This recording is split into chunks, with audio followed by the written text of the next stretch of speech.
Good morning, students. Today we will see ISM band. Yes, ISM stands for Industrial, Scientific and Medical Band. Means these frequencies are used in an industry field, scientific field as well as in a medical field. These bands, ISM radio bands are radio bands. They are reserved internationally for the use of radio frequency energy for industrial, scientific and medical purpose. Some examples of these ISM bands are uh, radio frequency process heating, microwave ovens and medical machines. Here there are so many frequencies are available in ISM band. Today we will see the most important frequency, that is 902 to 928 megahertz frequency. Its bandwidth is 26 megahertz. Okay. Second frequency is 2.4 gigahertz to 2.4835 gigahertz frequency, and its bandwidth is 83.5 megahertz. See here, I will show you this one. This is first frequency 902.928 megahertz and its bandwidth is 26 megahertz. This is second frequency, and this is third frequency, that is 5.735 to 5.860 gigahertz, and its bandwidth is 125 megahertz. Yes. So these ISM bands are used in a various sector. They are very low power and in a short range they are working. So there is no interference for each other. There are so many unlicensed products for ISM band are garage door opener, cordless phones, radio control toys, wireless mouse and other wireless household devices.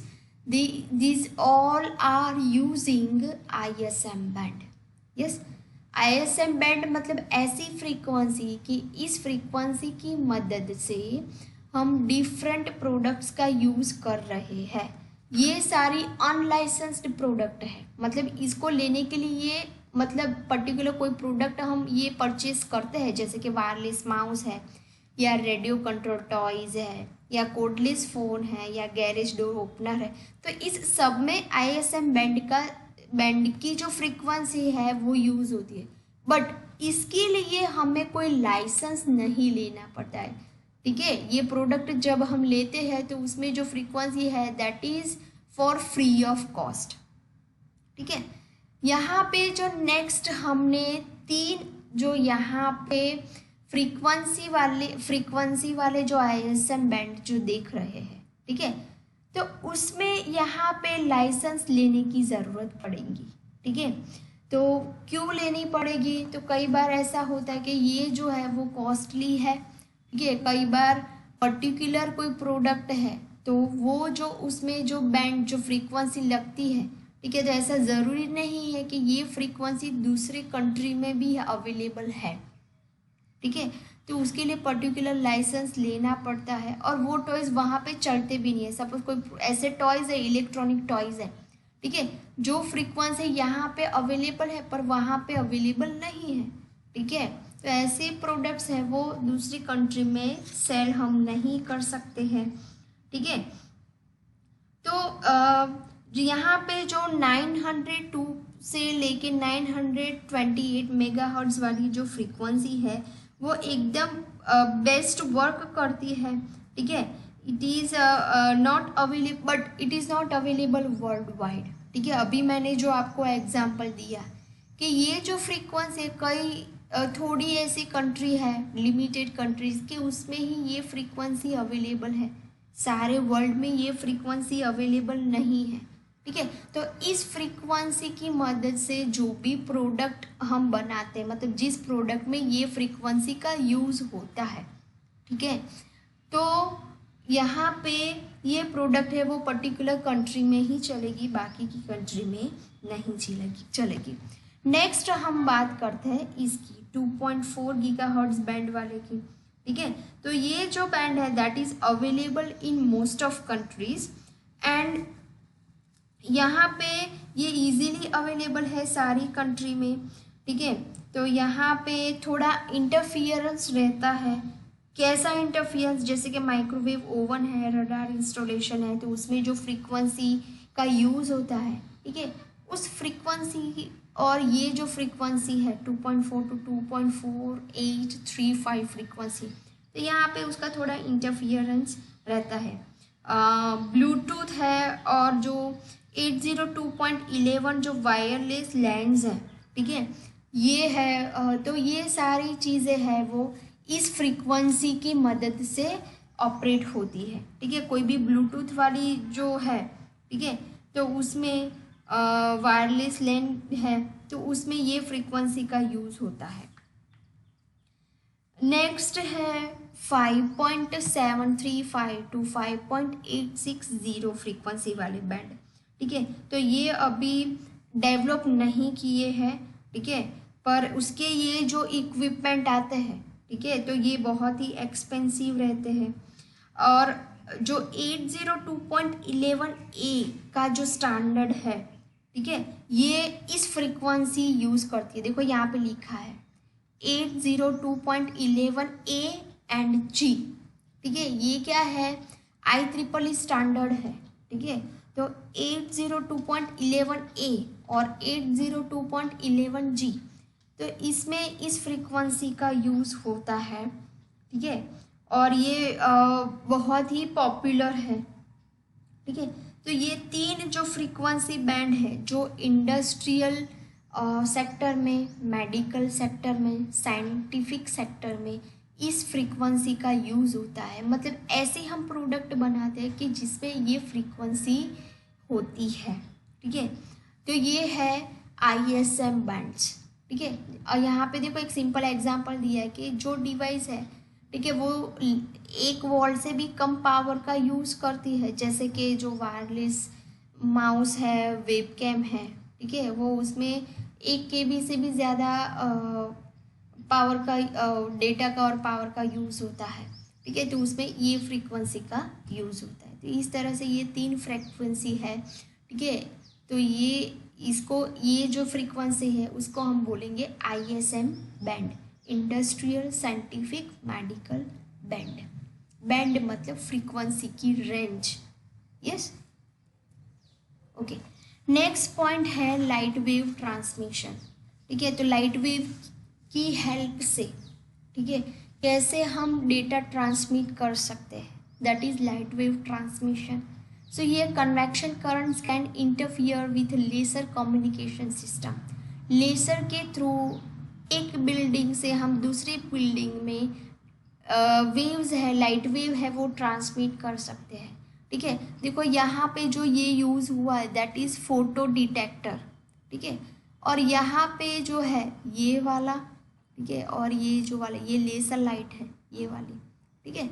अगर कुछ interference, जैसे कि यहाँ पे लिखा heat rising of the building, ठीक है, ज़्यादा हीट हो गया तो जो लेसर वेव है वो दूसरी बिल्डिंग में है वो ट्रांसमिट नहीं हो सकते हैं, ठीक है। ये लेसर बीम है, ठीक है, ये फोटो डिटेक्टर है, ठीक है।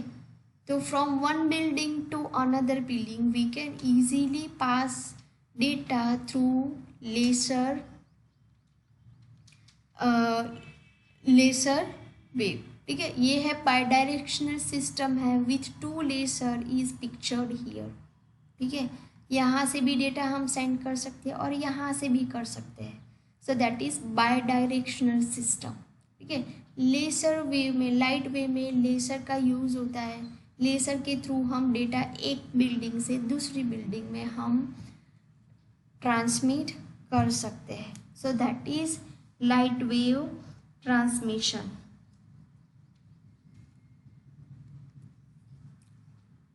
नेक्स्ट हमारा पॉइंट है public switch telephone system, PSTS। ठीक है, उसका ये शॉर्ट फॉर्म है। ठीक है, तो इसमें हम इतने पॉइंट्स देखेंगे: structure, politics, local loop, trunk and multiplexing and switching. ठीक है, तो वन बाय वन हम देखते हैं। ठीक है, तो पब्लिक स्विच टेलीफोन सिस्टम है, तो यहाँ पे उसका एलेबरेट किया है, क्या है वो। So for connecting computers in near distance, run a cable between them।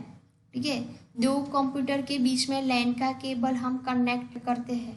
ठीक है, तो उसके बाद की है for longer distance and more computer use existing telecommunication facilities. ठीक है, अगर डिस्टेंस ज़्यादा है, ठीक है, तो हम ये टेलीकम्युनिकेशन फैसिलिटी का यूज़ करते हैं। ठीक है, हम telephone public switch telephone system का यूज़ करके हम क्या करते हैं, हम डेटा है वो एक जगह से दूसरी जगह पे इजीली ट्रांसमिट कर सकते हैं। ठीक है, यहाँ पे लिखा है केबल रनिंग मतलब क्या है, फास्टर देन 10⁻⁹ bps। ठीक है, बीट पर सेकंड। ठीक है, तो इसी तरह से dial up line has maximum 56 kbps, ये गलत लिखा है। ठीक है, डिफरेंस फैक्टर इसकी ज़रूरत नहीं है। अब देखो यहाँ पे क्या बोला कि पब्लिक मतलब टेलीफोन के थ्रू हम नेटवर्क का यूज़ कैसे करेंगे। ठीक है, पहले के ज़माने में पता है कि अगर हमारे पास टेलीफोन लाइन थी तो उसके थ्रू हम अगर हमें नेट का कनेक्शन लेना है तो with the help of model we can easily transmit analogue wave to digital wave. ठीक है, transmission of voice and data on tree system. ठीक है, डेटा है, ठीक है, वो वॉइस और डेटा जो सिस्टम में हम उसका ट्रांसमिशन कर सकते हैं। ठीक है, अल्टीमेटली पब्लिक जो टेलीफोन लाइन है तो उसमें एनालॉग वेव का यूज़ होता है और कंप्यूटर में डिजिटल वेव का यूज़ होता है। यस, तो जो एनालॉग वेव को डिजिटल वेव में ट्रांसमिट करने के लिए हम मॉडेम का यूज़ करते हैं और इस तरह से हम नेट का यूज़, इंटरनेट का यूज़ पब्लिक लाइन के थ्रू करते हैं। ठीक है, अब यहाँ पे सिंपली टेलीफोन का स्ट्रक्चर दिया है। ठीक है, टेलीफोन स्ट्रक्चर मतलब क्या कि जैसे कि सपोज हमारे सिटी में जो टेलीफोन है, ठीक है, जो BSNL की जो टेलीफोन की लाइन है तो वो एक दूसरे के साथ कैसे कनेक्टेड है, तो उसका यहाँ पे different kind of structures is showing to you. First one is fully interconnected, मतलब हर एक जो मेन जो सेंटर है वो हर एक दूसरे सेंटर के साथ कनेक्टेड है। नेक्स्ट है सेंट्रलाइज स्विच, तो यहाँ पे मेन स्विच है, ठीक है, दिस इज सेंट्रलाइज स्विच, और जो बाकी के जो टेलीफोन लाइन्स है उसके साथ कनेक्टेड है। Next one is two level hierarchy, तो यहाँ पे ये है मेन रूट है, ये फर्स्ट लेवल है और ये सेकंड लेवल है, और यहाँ पे उसका यहाँ पे हायरार्की यहाँ पे दिखाई कि इसकी हायरार्की यहाँ से एलेबरेट, मतलब यहाँ से ये एक्सटेंड होके यहाँ पे गए लाइन के थ्रू। ठीक है, ये वाला तो यहाँ पे है this is two level, root level, first level and second level. ठीक है, ये मेन स्विच है और वहाँ से वो जो बूथ है वो यहाँ पे हम एक्सटेंड करते हैं। ठीक है, तो ये है two level hierarchy, this is centralised switch and this is fully interconnected telephone structure. तो ये 3 types of telephone structures are showing to you. Okay, अब जो टेलीफोन लाइन है, ठीक है, हम हमारे फ्रेंड को फ़ोन करते हैं तो हमारा जो कॉल है वो कहाँ पे जाता है, कहाँ पे डाइवर्ट होता है, और अल्टीमेटली कैसे हमारे फ्रेंड के घर पे हमारा कॉल है वो पहुँचता है। ठीक है, so here this is a typical circuit route for medium distance call. ठीक है, तो मीडियम डिस्टेंस वाले कॉल है कि भाई मैं गांधीनगर में रहती हूँ सेक्टर 2 में और मेरी फ्रेंड है वो सेक्टर 3 में रहती, तो जो मीडियम रूट डिस्टेंस के कॉल कैसे मैनेज होते हैं तो उसके यहाँ पे फिगर दी है। ठीक है, मैं यहाँ से कॉल कर रही हूँ, ये मेरी फ्रेंड का डेस्टिनेशन है। ठीक है, तो मेरा कॉल है first, that call is passing to the end office, then that is passing to the toll office and then it is going to the intermediate switching office.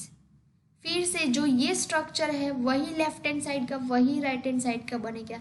Then main switch office से वो जाएगा toll office में, then it is going to the end office and end office is diverting that call to the destined user. Yes, तो यहाँ पे that single line shows this is local loop, ठीक है, double line shows this is tall connecting trunk. Yes, और जो यहाँ पे 4 lines है that is very high bandwidth intertoll trunk, मतलब यहाँ पे इतने बैंडविड्थ नहीं चाहिए, ठीक है, जितने यहाँ पे चाहिए। For diverting our call from toll office to intermediate switching office we need more bandwidth, मतलब मोर पावर चाहिए। बैंडविड्थ मतलब ज़्यादा पावर चाहिए, ज़्यादा फ्रीक्वेंसी चाहिए, ठीक है। तो ये सिंपल टेलीफोन का जो स्ट्रक्चर है वो आपको यहाँ पे दिखाया है। अब यहाँ पे बहुत सारी ऐसी चीज़ें कि लोकल लूप क्या है, ठीक है, कनेक्टिंग ट्रंक क्या है, ठीक है, स्विचिंग ऑफिस क्या है, तो यहाँ पे उसको यहाँ पे डिफाइन किया है।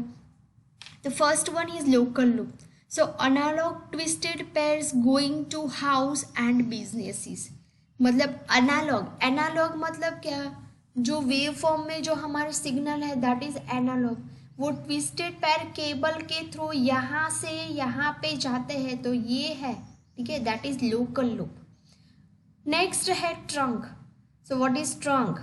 So digital fibre optics connecting to switching office, ठीक है, तो यहाँ पे जो ट्रंक्स है, ठीक है, तो ये जो वायर है यहाँ से लेके यहाँ तक जाता है, ठीक है, तो वहाँ पे क्या होता है, तो यहाँ पे तो यहाँ से यहाँ पे एनालॉग सिग्नल था, यहाँ से डिजिटल सिग्नल है वो यहाँ पे ट्रांसमिट होता है। So digital fibre optics connecting the switching office, उसको बोलेंगे ट्रंक। स्विचिंग ऑफिस क्या है? Where calls are moved from one trunk to another, यहाँ पे से मतलब डिसाइड होता है कि कहाँ पे कॉल हमें सेंड करना है, तो यहाँ से जो यहाँ पे जाएगा दैट इज स्विचिंग ऑफिस, तो यहाँ से कॉल आगे डाइवर्ट होता है, ठीक है। तो ये था हमारा टेलीफोन का स्ट्रक्चर। तो कैसे डेटा है वो एक साइड से दूसरे साइड पे, मतलब कैसे हम, how can I make call to my friend and how my call is diverted from one end to another end. So this is the structure how call is making, and these are some definitions or you can say some terms, okay. Here next is difference between analog and digital signal. So what are the use of analog and digital signals and what are the pros and cons, ठीक है। कोई है वो pros बनेगा, advantage बनेगा, तो दूसरा है वो डिसएडवांटेज बनेगा। कई जगह पे एनालॉग सिग्नल है वो अच्छे से वर्क करेगा, कई जगह पे डिजिटल सिग्नल है वो उसका बेस्ट देगा, ठीक है। तो देखते हैं, तो यहाँ पे जो सिग्नल्स है एनालॉग सिग्नल्स वो ओरिजिनल होता है, डिजिटल में क्या है इंक्रीजिंगली, ठीक है, हम कन्वर्ट करते हैं। अटेन्यूएशन और नॉइस, ठीक है, attenuation that is networking term, ठीक है। अटेन्यूएशन का मतलब क्या है, नॉइस होता है, तो वो आपको यहाँ पे लिखा है, ठीक है। कई जगह पे आपको आप पढ़ते होगे नेटवर्किंग की बुक, तो वहाँ पे आएगा अटेन्यूएशन मतलब नॉइस। तो जब एनालॉग सिग्नल है that is pass from one end to another end, ठीक है, तो नॉइस के जो चांसेस है that are very low, while we are using digital signal, so at that time noise is more created, so noise is high created. Next one is amplification और regeneration, ठीक है, हम यूज़ करते हैं term कि amplifier का use करते हैं, मतलब जो सिग्नल है वो जब एक जगह से दूसरी जगह पे आता है, ठीक है, या यहाँ से यहाँ पे आता है, तो सिग्नल वीक हो जाता है ड्यू टू नॉइस और attenuation. So how can we make that signal more stronger, ठीक है। तो उसको स्ट्रॉन्ग बनाने के लिए यहाँ पे जब अगर हम एनालॉग वेव का यूज़ करते हैं और उस वेव को हमें स्ट्रॉन्ग बनाने हैं, तो जब रीजनरेट फिर से कर रहे हैं टेलीफोन सिस्टम में, so that is very hard, but the same if the same regeneration of that wave of digital wave. ठीक है, so that is very easy. Second है कि इंफॉर्मेशन लॉस, तो एनालॉग सिग्नल में जो इंफॉर्मेशन है वो कम लॉस्ट होती है, थोड़ी होती है कंपेयर टू, यहाँ पे ज़्यादा होती है, यहाँ पे उससे भी कम होती है। ठीक है, यहाँ पे मेंटेन, अगर एनालॉग सिग्नल को मेंटेन करने तो उसमें कोई ज़रूरत नहीं है, और यहाँ पे थोड़ा चीपर है, थोड़ी चीपर और ईजियर है। ठीक है, यहाँ पे उसके कंपेयर में थोड़ा ज़्यादा रहेगा। तो ये है डिफरेंस एनालॉग और डिजिटल सिग्नल का। ठीक है, अब देखो यहाँ पे डैश किया तो उसका मतलब ये भी हो सकता है कि यहाँ पे चीपर है, यहाँ पे कुछ भी मेंटेनेंस नहीं लगता है। ठीक है, तो हम यहाँ तक रखते हैं स्टूडेंट्स। बाकी जो नेक्स्ट है, जो ये अभी टॉपिक है वो ख़त्म नहीं हुआ है, तो नेक्स्ट लेक्चर में हम देखेंगे। ठीक है, थैंक यू स्टूडेंट्स।